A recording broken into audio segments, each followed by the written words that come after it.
So, habang papauwi na papauwi na ng mga kapatid ko at saka si nanay. So, minessage nila itong si agent na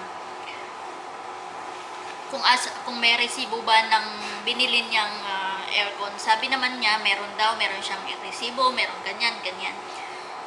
So, sa akin, nung minessage ko siya kung sino itong babaeng nag-ano sa FB, sabi niya, yun nga yung nangungupahan daw. Tapos, hindi pa rin siya nagpaliwanag sa akin. Inaantay ko kung anong sasabihin niya. Wala siyang paliwanag. Tapos, syempre na itong si tenant, nalaman niya lahat-lahat kung anong nangyari. Syempre nabulaga siya kasi pati din si nanay nabulaga siya, bakit may nakatira na doon. So ang pagkakalam namin 3 or 4 5 pa lilipat yung 4 or 5 pa lilipat yung magiging tenant. Tapos nabulaga si nanay, may tao nang nakatira doon. So pinalipas ng mga ilang araw, itong si tenant nagtanong-tanong na siya.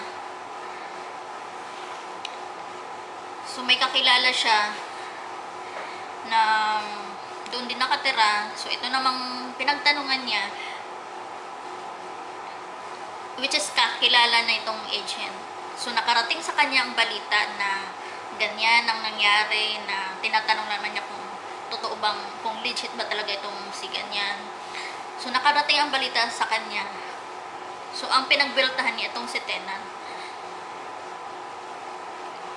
Na tapos sinabi niya na wala siyang inaanong tao, wala siyang ini-scam, ganyan-ganyan. Tapos nag-ano siya na kausapin daw niya ako. Hindi pa kagad siya the next day sabi niya makikipag-usap siya sa akin, pero hindi siya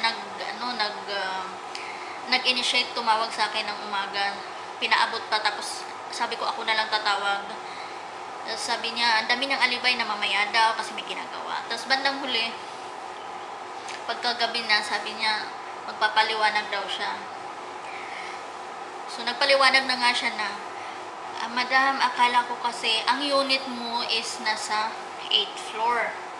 So, kaya daw siya nagpabili ng aircon kasi akala daw niya, ang unit ko is nasa 8th floor. Ito daw yung nakatira. Actually, hindi magkakatugma lahat ng mga sinasabi niya kasi nabuko na siya. So, ang paliwanag niya sa akin,